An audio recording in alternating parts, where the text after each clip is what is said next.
যে টপিক সেটা হচ্ছে সবথেকে গুরুত্বপূর্ণ এবং মোস্ট ইম্পর্টেন্ট ইন ফিজিক্যাল এডুকেশনের মধ্যে, যেটা হচ্ছে তোমার এক্সপেরিমেন্টাল রিসার্চ। দেখো কথাটা যদি তুমি ভালো করে বোঝো যে এক্সপেরিমেন্টাল রিসার্চ, এই এক্সপেরিমেন্টাল রিসার্চটা কি? এক্সপেরিমেন্ট, কোনো কিছু তুমি এক্সপেরিমেন্ট করছো। কোনো একটা তুমি ধরো কোনো একটা টেস্ট বা কোনো একটা ট্রেনিং শিডিউল তুমি একটা তৈরি করেছো, তার এফেক্ট কি পড়ছে কোনো সাবজেক্টের উপর, সেইটাকে তুমি যখন এক্সপেরিমেন্ট করছো, সেই ধরনের গবেষণাকে এক্সপেরিমেন্টাল রিসার্চ বলে। এখানে কি করছে, এখানে কি বলেছে দেখো, এখানে পরিষ্কার দেখো কথাটা যদি লেখো যে effect on particular variable on a phenomena by keeping the other variable constant and control. এখানে মূলত বলছে যে একটা ভেরিয়েবল বা একটা টেস্ট এফেক্ট তুমি অন্য ভেরিয়েবলের উপর কিভাবে করছে আদার ভেরিয়েবলের উপর। ব্যাপারটা হচ্ছে ধরো তুমি একটা কোনো কিছু একটা এক্সপেরিমেন্ট করছো, কোনো একটা টেস্ট বা ফিটনেস বা একটা ট্রেনিং শিডিউল কোনো একটা সাবজেক্টকে দিয়ে দেওয়ার পরে সেই সাবজেক্টের মধ্যে কি কি চেঞ্জ আসছে, সেইটা হচ্ছে তোমার এক্সপেরিমেন্ট করছো। কোনো একটা ট্রেনিং স্কুল দিলে সেই ট্রেনিং স্কুল দিয়ে দেখা গেল তার মধ্যে কি কি চেঞ্জেস আসছে, সেইটা হচ্ছে তোমার এক্সপেরিমেন্টাল রিসার্চ। ধরো আমি আরো একটু সিম্পল ভাবে যদি বলি যে আমি মনে করলাম যে একটা ছাত্রকে ডেলি আমি 10 বার 400 মিটার ট্রাকে দৌড় করাবো, ডেলি 1 সপ্তাহ। এই 400 মিটার দৌড় করানোর পর আমি 1 সপ্তাহ বাদে দেখবো তার মধ্যে কোনো এন্ডুরেন্স বা স্ট্রেংথ বা স্পিড বা এজিলিটি কোনো কিছু ডেভেলপ হচ্ছে কি হচ্ছে না। এই যে তুমি যে একটা ভেরিয়েবল, এখানে ভেরিয়েবল কি, ওই যে তুমি দৌড় করাচ্ছ 400 মিটার ট্রাকে, সেটা একটা তোমার কি ইন্ডিপেন্ডেন্ট ভেরিয়েবল। ওই ইন্ডিপেন্ডেন্ট ভেরিয়েবলের পরে তুমি কি দেখতে যাচ্ছ, তার বডিতে কোনো ফিটনেস বা এজিলিটি বা এক্সপ্লোসিভ স্ট্রেংথ বা তার হাইট ওয়েট ইত্যাদি কোনো কিছু চেঞ্জ হচ্ছে কি না, সেইটা হচ্ছে তুমি এক্সপেরিমেন্ট করছো কোনো কিছুকে। সেই ধরনের গবেষণা হচ্ছে মূলত এক্সপেরিমেন্টাল রিসার্চ। এখানে মূলত কি হয়, কজেস অ্যান্ড এফেক্ট দেখা হয়, যে তুমি একটা ট্রিটমেন্ট দিলে সেই ট্রিটমেন্টের কি এফেক্ট তুমি পাবে। ক্লিয়ার? তাহলে দেখো ভালো করে বোঝো, এক্সপেরিমেন্টাল রিসার্চ কি, কজ অ্যান্ড এফেক্ট। কোনো একটা কারণ তুমি একটা চাপিয়ে দিলে, এই যে সাবজেক্টকে আমি দৌড়টা করালাম, এটা কারণ, এই দৌড়ানোর ফলে তার কি কি চেঞ্জেস এলো, কি কি এফেক্ট এলো, সেই ধরনের যখন কোনো কিছু রিসার্চ আমরা করব, সেটাই মূলত হচ্ছে আমাদের এক্সপেরিমেন্টাল রিসার্চ আমরা বলবো। তাহলে এই দেখো এক্সপেরিমেন্টাল রিসার্চ মূলত কোয়ান্টিটেটিভ ইন নেচার, এখানে কিন্তু কোনো কোয়ালিটেটিভ ব্যাপার নেই। এক্সপেরিমেন্টাল রিসার্চ কি করছে, শুধুমাত্র কোয়ান্টিটেটিভ ইন নেচার, মানে আমি ওখানে কিছু ট্রিটমেন্ট দিচ্ছি। এই যে ধরো রিসার্চ করতে গেলে আসছি, ধরো তার এই পয়েন্টটা বলে নি। এখানে বলেছে দেখো one variable manipulated to see if it has been effect on the other variable. এই জায়গাটা হচ্ছে খুব ইম্পর্টেন্ট। এখানে কি বলেছে যে আমি একটা ভেরিয়েবলকে ম্যানিপুলেটেড করলাম, করে তার এফেক্টটা আমি তার দেখতে যাচ্ছি অন্য আদার্স ভেরিয়েবলের উপর।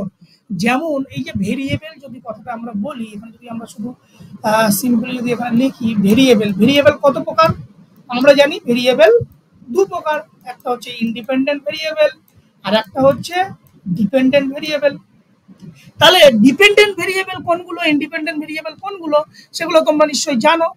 আর যদি না জানো আমরা পরের দিন জানাবো। সিম্পল এইটুকু জেনে নাও, ডিপেন্ডেন্ট ভেরিয়েবলের হচ্ছে নিজস্ব একটা সত্তা আছে। হ্যাঁ, ডিপেন্ডেন্ট ভেরিয়েবলের উপর নিজস্ব একটা সত্তা আছে, যাকে তুমি ছেড়ছাড় করতে পারবে না। কিন্তু ইন্ডিপেন্ডেন্ট ভেরিয়েবলের কি, এইটাকে তুমি ম্যানিপুলেট করতে পারবে। ম্যানিপুলেট মানে কি, ছেড়ছাড় করতে পারবে, চেঞ্জ করতে পারবে। এই ইন্ডিপেন্ডেন্ট ভেরিয়েবল এর উপর কোনো ট্রেনিং তুমি দিলে, দিয়ে সেই ভেরিয়েবলের যে তুমি ট্রেনিংটা দিচ্ছ, তার ফলে ডিপেন্ডেন্ট ভেরিয়েবলের কি কি প্রভাব পড়ছে। যেমন এই যে তুমি কোনো একটা সাবজেক্টকে একটা ট্রেনিং শিডিউল দিলে, বা তুমি তাকে 100 মিটার দৌড় করালে, এটা এই যে 100 মিটার তুমি দৌড় করাচ্ছ, এটা হচ্ছে ইন্ডিপেন্ডেন্ট ভেরিয়েবল। এই ইন্ডিপেন্ডেন্ট ভেরিয়েবল তুমি এটা কি করলে, 1 সপ্তাহ তাকে দৌড় করাচ্ছ। এই 1 সপ্তাহ দৌড় করার পরে তার কি কি চেঞ্জেস আছে, এই দৌড় করালে কি তার ইন্টারনাল হাইট বাড়ছে, ওয়েট বাড়ছে, তার কি স্পিড এবিলিটি বাড়ছে, এগুলো কিন্তু তার ডিপেন্ডেন্ট ভেরিয়েবল।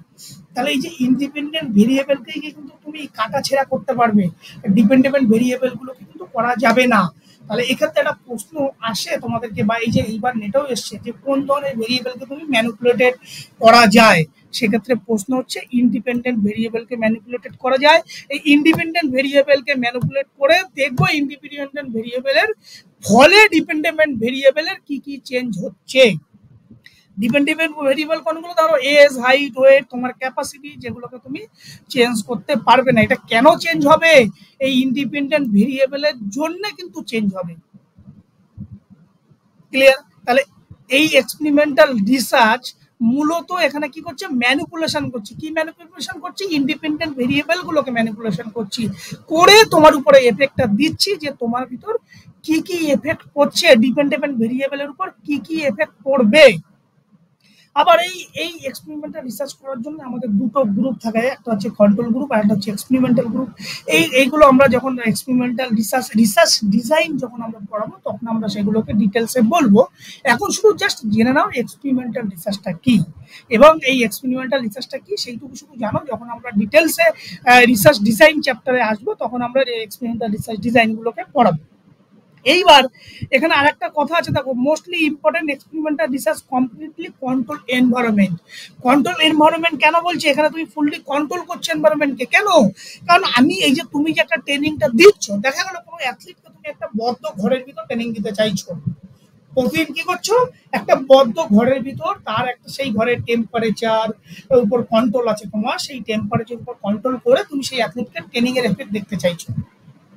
তাহলে এক্ষেত্রে কি তুমি একটা সেই যে ইন্ডিপেন্ডেন্ট ভেরিয়েবল গুলো যে তুমি চাপাচ্ছ, তুমি মনে করছো যে আমি একটা অ্যাথলিটকে -ডিগ্রি টেম্পারেচারে বা 0 ডিগ্রি টেম্পারেচারেই তাকে আমি ট্রেনিংটা দেবো। ক্লিয়ার? তাহলে তার জন্য তোমাকে প্রপার এনভায়রনমেন্ট দরকার। তাহলে সেই এনভায়রনমেন্ট অ্যাজ এ রিসার্চার তুমি সেটাকে কন্ট্রোল করছো। কিন্তু অন্য অন্য রিসার্চের ক্ষেত্রে কিন্তু এরকম কোনো এনভায়রনমেন্টকে কন্ট্রোল করা যায় না, কারণ সেক্ষেত্রে কোনো কিছু তুমি ট্রিটমেন্ট দিচ্ছ না। একমাত্র এক্সপেরিমেন্টাল রিসার্চে কিন্তু তুমি কিন্তু কোনো কিছু ট্রিটমেন্ট দিচ্ছ। এই জন্য এক্সপেরিমেন্টাল রিসার্চকে কি করছো? তুমি যে ওয়েদার কন্ডিশনে ট্রেনিংটা দিতে চাইছো সেইটাকে কি করছো? তুমি ফুললি অ্যাজ এ তুমি রিসার্চার সেটাকে কন্ট্রোল করতে পারছো। আর এক্সপেরিমেন্টাল রিসার্চ একটা কি বলেছে? অ্যান্সারটা question what will be. What will be মানে এই যে ট্রেনিংটা দিতে যাচ্ছ, এই ট্রেনিং এর পরে তার কি কি চেঞ্জ হতে পারে, কি এফেক্ট তার মধ্যে পড়বে। এই ইন্ডিপেন্ডেন্ট ভেরিয়েবলের উপর আমি যে ট্রেনিংটা দেবো সেই ট্রেনিং এর ফলে তার ডিপেন্ডেন্ট ভেরিয়েবলের উপর কি এফেক্ট পড়বে। যে আমি একটা দেখলাম যে আমি একটা ছেলেকে রোজ বললাম তুমি 10 বার ওই একটা ব্যালেন্স বিমে ঝুলে থাকো 1 মিনিট করে, তো ঝুলে দেখবে তোমার হাইটটা বাড়বে। এটা যদি আমি প্রবলেম হয় তাকে 10 বার এই যে ঝুলতে বলছি ডেলি, দিয়ে 1 মাস বা 2 মাস পরে আমি দেখছি তার হাইটটা ডেভেলপ হচ্ছে কিনা, তাহলে এই যে ঝুলতে বলছি তাকে সেটা হচ্ছে তার ইন্ডিপেন্ডেন্ট ভেরিয়েবল। আবার ডিপেন্ডেন্ট ভেরিয়েবল কি দেখবো? এইটার পরে তার ডিপেন্ডেন্ট ভেরিয়েবলে হাইটটা বাড়ছে কি বাড়ছে না। সেই জন্য বলছে হোয়াট উইল বি, কি হতে পারে। ক্লিয়ার? এখানে দেখো কতগুলো ইম্পর্টেন্ট পয়েন্ট আমি বলেছি, যে এখানে এই কথাগুলো ভালো করে মনে, যে একটা এক্সপেরিমেন্টাল রিসার্চে কিন্তু এই পয়েন্টগুলো অবশ্যই থাকবে। এই পয়েন্টগুলো থাকলেই তবেই আমরা তাকে এক্সপেরিমেন্টাল রিসার্চ বলবো। কি বলবো? কেন এক কথা বলেছি? ম্যানিপুলেশন। ম্যানিপুলেশন কাকে ম্যানিপুলেশন করব? ভেরিয়েবলকে ম্যানিপুলেশন করব, তাই তো? ভেরিয়েবলকে ম্যানিপুলেশন করব। ভেরিয়েবল কয় প্রকার? 2 প্রকার। একটা হচ্ছে ডিপেন্ডেন্ট ভেরিয়েবল আর একটা হচ্ছে ইন্ডিপেন্ডেন্ট ভেরিয়েবল। তাহলে কাদেরকে আমরা ট্রেনিং, কাদেরকে আমরা ম্যানিপুলেশন করতে পারবো? ডিপেন্ডেন্ট ভেরিয়েবলকে করতে পারবো না। আমরা কাদেরকে ম্যানিপুলেট করব? এই ইন্ডিপেন্ডেন্ট ভেরিয়েবলকে ম্যানিপুলেট করব। কোনো একটা ট্রেনিং দেব, কোনো একটা এফেক্ট দেখব, সেই এফেক্টটা দেখার কাদের উপরে দেখব? ডিপেন্ডেন্ট ভেরিয়েবলের উপর দেখব। মানে ইন্ডিপেন্ডেন্ট ভেরিয়েবলটা আমি সেই সাবজেক্টকে দিলাম, সেই ইন্ডিপেন্ডেন্ট ভেরিয়েবলের ফলে তার সেই সাবজেক্টের ডিপেন্ডেন্ট ভেরিয়েবলের উপরে কি কি চেঞ্জেস আসছে সেটাই হচ্ছে এক্সপেরিমেন্টাল রিসার্চ। তাহলে এখানে ম্যানিপুলেশন আমরা কাকে করব? কোন কোন ধরনের ভেরিয়েবলের উপর করব? অলওয়েজ ইন্ডিপেন্ডেন্ট ভেরিয়েবলের উপর করব। আর এই এক্সপেরিমেন্টাল রিসার্চে কি করে? কজ অ্যান্ড এফেক্ট করে। হ্যাঁ, কি কি চেঞ্জেস হচ্ছে, সেই কজেসটা কেন চেঞ্জেস হচ্ছে তার ইফেক্টটা কিন্তু দেখবি, যেটাকে কজ অ্যান্ড এফেক্ট বলা হয়। এটাকে কি বলছে? Quantitative approach. আর কি হচ্ছে? আনবায়াস। এখানে কোনো বায়াসনেস থাকা যাবে না, যদি বায়াস থাকে তাহলে কিন্তু রিসার্চের রেজাল্ট সঠিক হবে না। আর এখানে কি করছে? আর একটা কন্ট্রোল এনভায়রনমেন্ট। ক্লিয়ার? এখানে দেখো একটা উদাহরণ দিয়েছি ছোট্ট, effect of 4 week exercise plan on obese female. তাহলে তুমি দেখছো যে একটা 4 সপ্তাহের একটা ট্রেনিং প্ল্যান করেছো, এক্সারসাইজ প্ল্যান করেছো, কাদের জন্য করেছো? ওবেসিটি ফিমেলদের জন্য করেছো। যারা ওবেস মহিলা তাদেরকে একটা 4 সপ্তাহ ট্রেনিং দিয়ে দেখতে চাইছো এই ট্রেনিং এর ফলে তাদের ওবেসিটি লেভেলটা কমছে না বাড়ছে। তাহলে এক্ষেত্রে এই যে যে তুমি ওবেসিটি ফিমেলদের তুমি দিচ্ছ, কি দিচ্ছ, একটা এক্সারসাইজ প্ল্যান দিচ্ছ। তাহলে এই এক্সারসাইজ প্ল্যানটা কি, এটা হচ্ছে তোমার ইন্ডিপেন্ডেন্ট ভেরিয়েবল। তাহলে এই ভেরিয়েবলটাকে এক্সারসাইজ প্ল্যানটা দিচ্ছ, কেন দিচ্ছ, তার মধ্যে এই ওবেসিটি, এই যে ওবেস যে ক্যাটাগরি ওবেসিটি, সেই ওবেসিটি হচ্ছে ডিপেন্ডেন্ট ভেরিয়েবল। এই ওবেসিটির কোনো ইমপ্রুভমেন্ট হচ্ছে কি হচ্ছে না, ক্লিয়ার? এইটা হচ্ছে মূলত এক্সপেরিমেন্টাল রিসার্চ, সিম্পল। তাহলে এক্সপেরিমেন্টাল রিসার্চটা কি, এক্সপেরিমেন্টাল রিসার্চ হচ্ছে তুমি কোনো কিছু ট্রিটমেন্ট দিচ্ছ, কোনো সাবজেক্টকে কোনো কিছুর এফেক্ট খোঁজার চেষ্টা করছো, কোনো একটা ট্রিটমেন্ট দিলে বা কোনো একটা ট্রেনিং দিলে সেই ট্রেনিং এর ফলে তার কি কি চেঞ্জেস আসছে, সেই চেঞ্জেস গুলোকে যখন তুমি দেখবে এফেক্ট, তাকেই আমরা বলবো এক্সপেরিমেন্টাল রিসার্চ, ক্লিয়ার? এবার যখন এক্সপেরিমেন্টাল রিসার্চ যখন আমরা ডিজাইন করব বা রিসার্চ ডিজাইন যখন আমরা আলোচনা করব, তখন আমরা এক্সপেরিমেন্টাল রিসার্চ সম্পর্কে আরো বিস্তারিত আমরা তোমাদেরকে তখন বলবো। এইবার দেখো এই এক্সপেরিমেন্টাল রিসার্চ স্ট্রাকচার বলে একটা জিনিস রেখেছি যে এক্সপেরিমেন্টাল রিসার্চটা কিভাবে হচ্ছে। প্রথমে আমরা কি করবো, কোনো একটা এক্সপেরিমেন্টাল প্রবলেমটাকে ফাইন্ড আউট করবো, মানে এটাকে বলছি এক্সপেরিমেন্টাল রিসার্চ। তারপরে কি করবো, এক্সপেরিমেন্টাল ডিজাইন আমরা করবো। এই ডিজাইনটা কি আমরা পরের দিন, আমরা পরে যখন রিসার্চ ডিজাইন করবো তখন আমরা সেটাকে জানবো। তারপরে কি করছি, এক্সপেরিমেন্টাল টাইপ। আমরা ওই যে এক্সপেরিমেন্টাল রিসার্চকে আমরা দুভাগে ভাগ করেছিলাম মনে আছে, সেখানে এক্সপেরিমেন্টাল টাইপের মধ্যে কত ধরনের এক্সপেরিমেন্টাল রিসার্চ, মূলত 3 ধরনের। একটা হচ্ছে true experimental, quasi experimental, expose factor experimental. এর মধ্যে থেকে এবার আমাকে দেখতে হবে, আমরা তো এক্সপেরিমেন্টাল রিসার্চটাকে পড়লাম স্যার, তাহলে true experimental, quasi experimental, expose factor, এই যে প্রকারভেদ আছে, তাহলে আমার রিসার্চটা কোন প্রকার।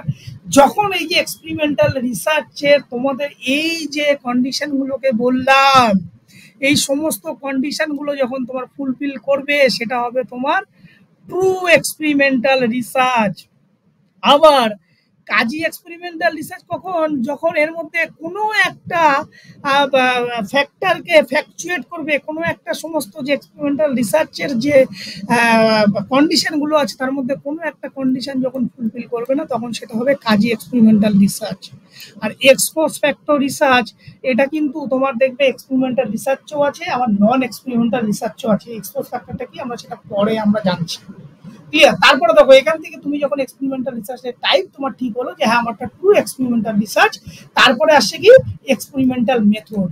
এই এক্সপেরিমেন্টাল মেথড কি, কোন ধরনের experimental research, laboratory method, field experimental না ন্যাচারাল এক্সপেরিমেন্টাল।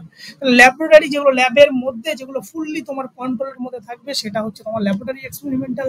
যেখানে তুমি ফিল্ড এক্সপেরিমেন্টাল কি আর্টিফিশিয়াল কোনো একটা কিছু ইকুইপমেন্ট নিয়ে যখন তুমি সেটাকে করবে, সেটা হচ্ছে তোমার ফিল্ড এক্সপেরিমেন্টাল। আর একটা হচ্ছে কি ন্যাচারাল এক্সপেরিমেন্টাল, যেখানে তুমি একদম ন্যাচারালি কোনো কিছু অবজার্ভ করবে, সেটা হচ্ছে তোমার ন্যাচারাল এক্সপেরিমেন্টাল রিসার্চ। এই হচ্ছে মূলত এক্সপেরিমেন্টাল রিসার্চের স্ট্রাকচার।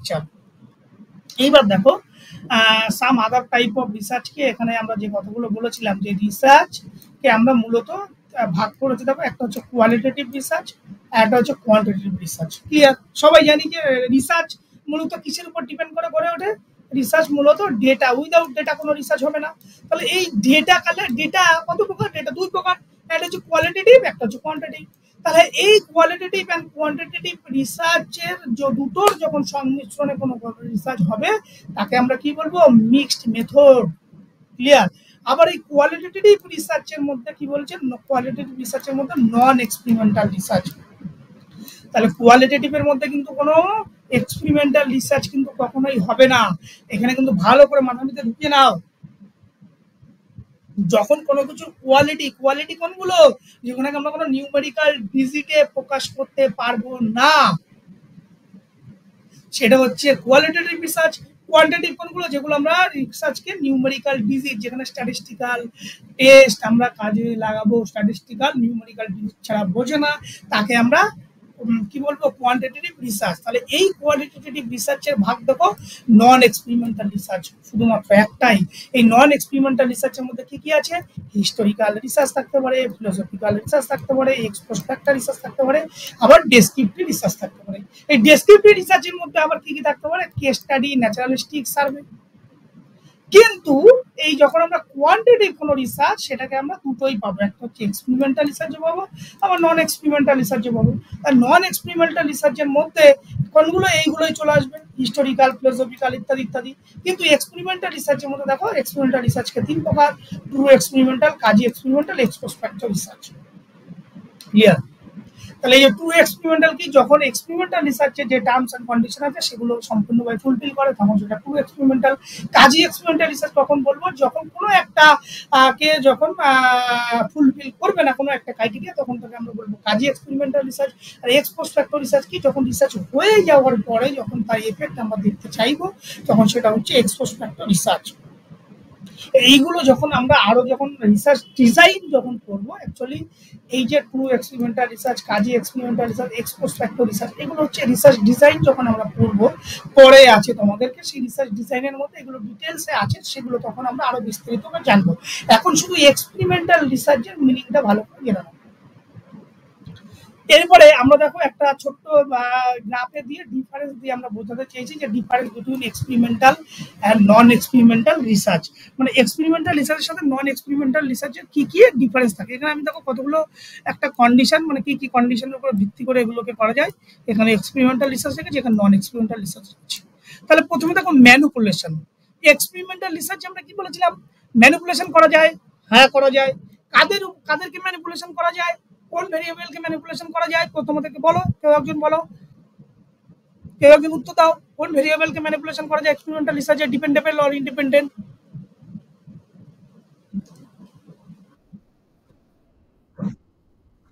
ইন্ডিপেন্ডেন্ট ভেরিয়েবলের উপর ম্যানিপুলেশন করব। আর এফেক্টটা কাকে দেখবো, কোন ভেরিয়েবলের উপর এফেক্ট দেখবো, ডিপেন্ডেন্ট ভেরিয়েবলের উপর এফেক্ট দেখবো। কিন্তু নন এক্সপেরিমেন্টাল রিসার্চের ক্ষেত্রে কোনো প্রকার ম্যানিপুলেশন কি করা যাবে না, এই জন্য এখন লেস লিখেছি। মাঝে মধ্যে দুই একটা রিসার্চের ক্ষেত্রে করা হয় বই কি, ওই জন্য এটাকে লেস আমরা লিখে রেখেছি, কিন্তু মূলত করা যায় না, আর কখনো কখনো করলে খুবই সামান্য, ওই জন্য এটাকে লেস লিখেছি। দেখো কন্ট্রোল, এখানে তোমরা উত্তর দাও, কোন এক্সপেরিমেন্টাল রিসার্চে কন্ট্রোল বেশি থাকে না নন এক্সপেরিমেন্টাল রিসার্চে কন্ট্রোল বেশি থাকে? বলো, এক্সপেরিমেন্টাল রিসার্চে কোনো ট্রিটমেন্ট দিচ্ছ, কেউ একজন বলো,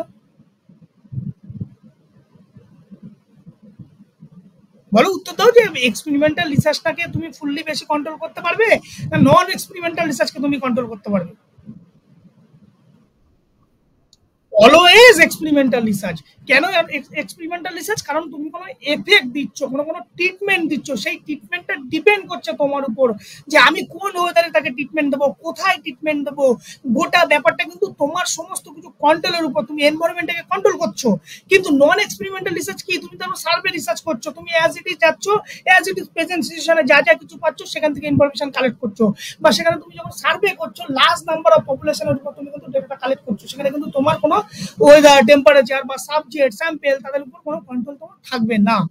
তারপরে দেখো র্যান্ডামাইজেশন, এক্সপেরিমেন্টাল রিসার্চের মধ্যে কি বলেছে, অলওয়েজ, আর এখানে নন এক্সপেরিমেন্টাল বলেছে কি সামটাইমস। কেন অলওয়েজ বলেছে র্যান্ডামাইজেশন, যত বেশি তুমি র্যান্ডামাইজেশন তুমি এক্সপেরিমেন্টাল রিসার্চে করবে তোমার রিসার্চের অথেন্টিসিটি তত ভালো হবে। আর এখানে নন এক্সপেরিমেন্টাল কি হয়, সামটাইমস, কখনো কখনো এই রিসার্চকে আমরা র্যান্ডামাইজেশন করতেও পারি, আবার কখনো কখনো নাও হতে পারে। আবার বলেছে কি জেনারেলাইজেশন, এই এক্সপেরিমেন্টাল রিসার্চের মধ্যে লেস আর নন এক্সপেরিমেন্টাল মোর। রিলায়েবিলিটি, এক্সপেরিমেন্টাল রিসার্চে বলেছে মোর, নন এক্সপেরিমেন্টাল ক্ষেত্রেও বলেছে মোর, মানে রিলায়েবিলিটি দুটো রিসার্চের ক্ষেত্রেই মোর। Hypothesis most important. এখানে আমাদের একটা প্রশ্ন তোমাদেরকে, কোন রিসার্চে, যদি আমরা সিম্পল ভাবে ভাবি, কোন রিসার্চে হাইপোথিসিস থাকবেই, এক্সপেরিমেন্টাল রিসার্চ না নন এক্সপেরিমেন্টাল রিসার্চ? থাকতেই হবে হাইপোথিসিস। বলো, কেউ একজন বলো, চটপট বলো।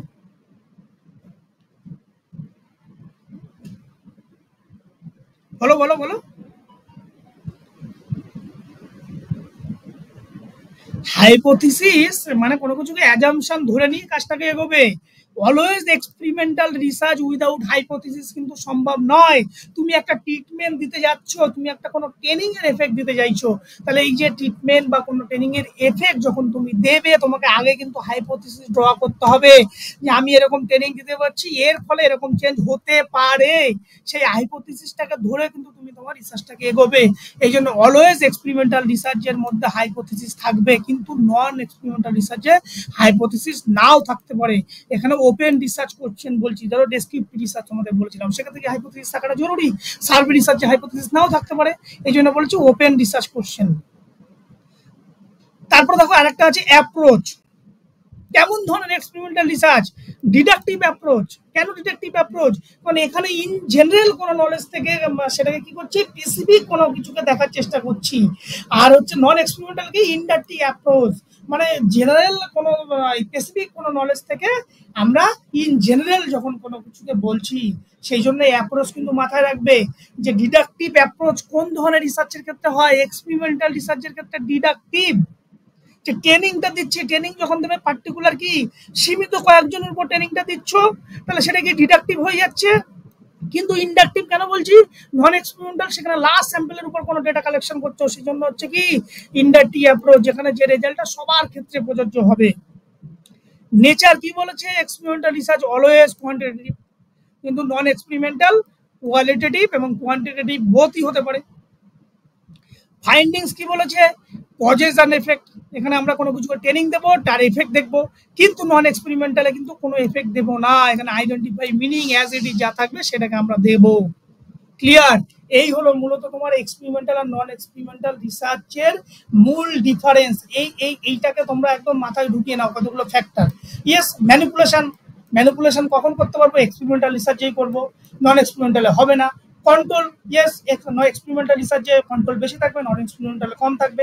র্যান্ডমাইজেশন, ইয়েস, এক্সপেরিমেন্টাল রিসার্চে আমাদের র্যান্ডমাইজেশন করতে পারবো, আর নন এক্সপেরিমেন্টালে কখনো কখনো করতে হয়। জেনারেলাইজেশন খুব কম হবে এক্সপেরিমেন্টাল রিসার্চের ক্ষেত্রে। রিলায়েবিলিটি দুটোর ক্ষেত্রে সমান।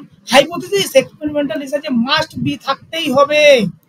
Approach, deductive approach experimental research, non experimental রিসার্চে inductive approach. Nature, always experimental research quantitative in nature, but non-experimental research both qualitative and quantitative in nature. Findings, always experimental research কোনো causes and effect দেখবো, but non-experimental research finding করবো, কিছু খুঁজবো as it is present, just একটা সাথে সেই। Clear? এইবার তোমাকে দেখো এখানে আমি আরেকটা ছকে দিয়েছি যে নন এক্সপেরিমেন্টাল রিসার্চ এর মধ্যে কি কি পড়ছে। হিস্টোরিক্যাল রিসার্চ, যেগুলো আমাদের অলরেডি পড়া হয়ে গেছে, qualitative research, philosophical research, ex post factor research, descriptive research, correlation research, সমস্ত কিছু কিন্তু আমাদের জানা হয়ে গেছে। কিন্তু এই যে নন এক্সপেরিমেন্টাল রিসার্চের মধ্যে কি আছে, true experimental research, quasi experimental research, ex post factor research. এগুলো আমরা কিছুটা জানলাম যখন এক্সপেরিমেন্টাল রিসার্চের সমস্ত কন্ডিশন ফুল করে, তখন ট্রু এক্সপেরিমেন্টাল রিসার্চ। এবার এই ডিটেলসগুলোকে আমরা আরো করবো যখন রিসার্চ ডিজাইন করবো, তখন আমাদের ওই কাজী এক্সপেরিমেন্টাল রিসার্চ ডিজাইন আলাদা পড়ার সময় তখন আমরা ডিটেলসে আমরা সেটাকে জানবো। এইবার মজার বিষয় হচ্ছে এই যে নন এক্সপেরিমেন্টাল রিসার্চের কিছু মেথড আছে। সেই মেথডগুলো কি কি? দেখো, ন্যাচারাল অবজারভেশন, এখানে কোনো এক্সপেরিমেন্ট কিন্তু আমরা করছি না, অ্যাজ ইট ইজ দেখছি, ন্যাচারালিস্টিক কোনো কিছুকে অবজার্ভ করছি। হ্যাঁ, কন্টেন্ট কোনো কিছুকে অ্যানালিসিস করছি, কোনো সার্ভে করছি, কোনো ফিল্ড স্টাডি করছি, কেস স্টাডি করছি, কোরিলেশন করছি। তাহলে এই মেথডগুলো কি নন এক্সপেরিমেন্টাল রিসার্চের মেথড, এইগুলো থেকে কিন্তু বহুবার এমসিকিউ প্রশ্ন আসে। এই জন্য এইগুলো একদম মুখস্থ করে ফেলো যে নন এক্সপেরিমেন্টাল রিসার্চের মেথড কি, অবজারভেশন, ন্যাচারাল অবজারভেশন হতে পারে, এমনি অবজারভেশন হতে পারে, কোনো কিছু কন্টেন্টকে অ্যানালিসিস করছি, কোনো কিছু সার্ভে করছি, কোনো ফিল্ড স্টাডি করছি, কেস স্টাডি করছি, কোরিলেশন করছি, ইত্যাদি সমস্ত কিছু নন এক্সপেরিমেন্টাল রিসার্চ। আবার এক্সপেরিমেন্টাল রিসার্চের মেথডগুলো কি কি এখানে লেখা হয়নি,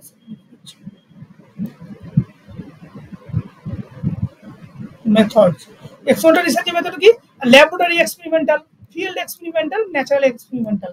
ল্যাবরেটরি, এই যে তোমাকে এখানে একটা প্রশ্ন আমি যদি করি তোমাদেরকে সিম্পল ভাবে, তোমরা আমাকে বলো তো এই যে এক্সপেরিমেন্টাল রিসার্চের যে তিনটে মেথড আমরা তোমাকে দেখেছি, 1 2 3, এই তিনটে মেথডের মধ্যে সবথেকে বেশি কন্ট্রোল কোন ধরনের মেথডস এর মধ্যে হবে, ল্যাবরেটরি, ফিল্ড আর ন্যাচারাল?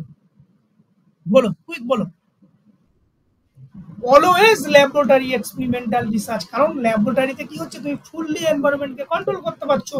যেটা তুমি ফিল্ড মানে কি, বাইরে আউটে কোনো একটা ট্রিটমেন্ট যখন করবে, তার থেকে ল্যাবের মধ্যে যখন তুমি করবে, তাহলে ল্যাব হচ্ছে ফুললি কন্ট্রোল করে তুমি সেইটাকে ট্রিটমেন্ট দিতে পারবে। আর ন্যাচারাল এক্সপেরিমেন্টগুলো কোনগুলো, একটা ন্যাচারাল হচ্ছে যখন তুমি ন্যাচারাল ভাবে কোনো কিছুকে অবজার্ভ করার চেষ্টা করছো, যেখানে তুমি কোনো আর্টিফিশিয়াল ইকুইপমেন্ট কিন্তু তুমি ব্যবহার করছো না, তুমি ন্যাচারালি সেটাকে কি করছো, অ্যাজ ইট ইজ যেমন আছে সেটাকে অবজার্ভ করছো, সেটা হচ্ছে তোমার, বা এক্সপেরিমেন্ট করছো, সেটা হচ্ছে তোমার। এই যে তিনটে হচ্ছে তোমার এক্সপেরিমেন্টাল রিসার্চের মেথড। এবার মাঝে মধ্যে যদি তোমাকে পরীক্ষায় আসে যে সার্ভে রিসার্চটা নন এক্সপেরিমেন্টাল মেথড না এক্সপেরিমেন্টাল রিসার্চ মেথড, কি বলবে? Survey research, survey always non experimental research. এবং মূলত সার্ভে করা হয় কোন ধরনের রিসার্চ করার জন্য? কেউ বলতে পারবে সার্ভে করা হয় মূলত কোন ধরনের রিসার্চ করার জন্য? বলো, এর আগের দিন পড়ানোর সময় বলা হয়েছিল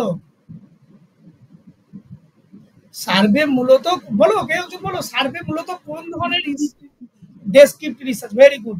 সার্ভে মূলত ডেসক্রিপটিভ রিসার্চের প্রধান মেথড হচ্ছে সার্ভে। এই যে বাড়ি বাড়ি পপুলেশন কালেক্ট করছো, বা আমরা অনেক সময় কোনো ইনফরমেশনকে কালেক্ট করতে যাইছি কোনো কোশ্চেনিয়ার দিয়ে, সেগুলোকে সার্ভে করা হয়। ডেসক্রিপটিভ রিসার্চের প্রধান মেথড হচ্ছে সার্ভে মেথড। ক্লিয়ার? আর একটা দেখো এখানে আসি, এই যে তোমাদের এখানটায় আরেকটা জিনিস আছে, তাহলে রিসার্চ মেথডের এই যে ল্যাবরেটরি, ফিল্ড, এক্সপেরিমেন্টাল, এই তিনটের আমাদের একটা বেসিক ডিফারেন্স যদি আমরা দেখি, এই ক্ষেত্রে যে ল্যাবরেটরি, ফিল্ড এক্সপেরিমেন্টাল আর ন্যাচারাল এক্সপেরিমেন্টালের মধ্যে পার্থক্য দেখবো। দেখো যে কথাগুলো তোমাকে বলেছিলাম, কন্ট্রোল, কোন রিসার্চে বেশি কন্ট্রোল করতে পারবে? মোস্ট কন্ট্রোল হবে ল্যাবরেটরি রিসার্চের মধ্যে। ফিল্ডে কি হবে? Less control. ন্যাচারাল এক্সপেরিমেন্টালে কি হবে? No control. কোনো ন্যাচারাল যখন এক্সপেরিমেন্ট করবে তখন কিন্তু কোনো কন্ট্রোল তোমার কাছে থাকবে না। এফেক্ট, কোনটার এফেক্ট সব থেকে বেশি হবে? কনফিডেন্ট, একদম ল্যাবরেটরির ক্ষেত্রে এফেক্ট কিন্তু সব থেকে বেশি হবে। এবং ফিল্ড এক্সপেরিমেন্টাল লেস কনফিডেন্ট, মানে ল্যাবরেটরিতে কিছুটা কম। আর এটা ন্যাচারালের মধ্যে নো কনফিডেন্ট। এক্সটেনিয়াস ভেরিয়েবল, এক্সটেনিয়াস ভেরিয়েবল মানে কি? এই ডিপেন্ডেন্ট ভেরিয়েবল আর ইন্ডিপেন্ডেন্ট ভেরিয়েবল বাদ দিয়ে আদার্স যদি কোনো ফ্যাক্টর সেই তোমার রিসার্চের কাজের মধ্যে ফ্লাকচুয়েট করে, সেটা হচ্ছে তোমার এক্সটেনিয়াস ভেরিয়েবল। সেইগুলো দেখো ল্যাবরেটরিতে সেগুলোকে কন্ট্রোল করাটা সম্ভব হয়, তাই জন্য বলেছে মোস্ট কন্ট্রোল। ফিল্ডের মধ্যে কিছুটা কন্ট্রোল করা হয়, কিন্তু ন্যাচারালের মধ্যে কোনো কন্ট্রোল করা সম্ভব নয়।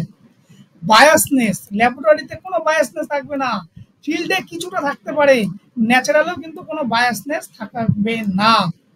আবার জেনারেলাইজেশন, সেখানে বলছে লেস, ফিল্ডে মোর, এখানে মোস্ট।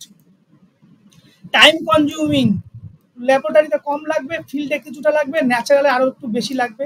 ম্যানিপুলেশন, ল্যাবরেটরিতে ইয়েস ম্যানিপুলেশন হবে, ফিল্ডে ইয়েস ম্যানিপুলেশন হবে, বাট ন্যাচারালে কোনো ম্যানিপুলেশন হবে না, এটা নো। ক্লিয়ার? এই হচ্ছে তোমার এক্সপেরিমেন্টাল রিসার্চের যে মেথড, তার মধ্যে কতগুলো পার্থক্য আছে, এই কথাগুলো আমরা বলেছিলাম। এই যে ইম্পর্টেন্ট, এখানে ভালো করে দেয়, এই যে এক্সপেরিমেন্টাল রিসার্চের ইম্পর্টেন্ট কতগুলো পয়েন্ট তোদেরকে বলেছিলাম, সেটা কি কি? যে এখানে ম্যানিপুলেশন করতে হবে, কজ অ্যান্ড এফেক্ট দেখবো, কোয়ান্টিটিভ অ্যাপ্রোচ দেখবো, আনবায়াস দেখবো, কন্ট্রোল এনভায়রনমেন্ট দেখবো। এই সমস্ত ফ্যাক্টরগুলো যখন কোনো একটা রিসার্চের মধ্যে সম্পূর্ণভাবে ফুলফিল হবে, এবং এই ম্যানিপুলেশনের মধ্যে আবার ব্যাপার আছে কি, বিভিন্ন প্রকার variable, independent variable, dependent variable. এইবার ধর কোনো একটা ট্রেনিং শিডিউল আমরা যখন দেব, সেই ট্রেনিং শিডিউলের মধ্যে তো শুধুমাত্র একটা ইন্ডিপেন্ডেন্ট ভেরিয়েবল থাকবে এমন নয়, একাধিক ইন্ডিপেন্ডেন্ট ভেরিয়েবল থাকবে। এই একাধিক ইন্ডিপেন্ডেন্ট ভেরিয়েবলের উপর এই সমস্ত যে ফ্যাক্টরগুলো যখন সমস্ত কিছু ফুলফিল করবে, সেটা হচ্ছে তো true experimental research. Quasi experimental research কখন? যখন এই এক্সপেরিমেন্টাল রিসার্চের কোনো একটা ফ্যাক্টর ফুলফিল করবে না ক্রাইটেরিয়া, সেটা হচ্ছে কাজী এক্সপেরিমেন্টাল রিসার্চ। শুধু এখন এইটুকুই জেনে যা, কারণ যখন রিসার্চ ডিজাইন করবো সেইটুকুই শুধু তখন আমরা ডিটেলসে বলবো। শুধু এখন জান যে এক্সপেরিমেন্টাল রিসার্চের যে কন্ডিশনগুলো আছে, সেই কন্ডিশন কোনো একটা কন্ডিশন যদি ফুলফিল না করে, তখন তাকে আমরা বলবো কাজী এক্সপেরিমেন্টাল রিসার্চ। ক্লিয়ার? ওটা ডিজাইনে না গেলে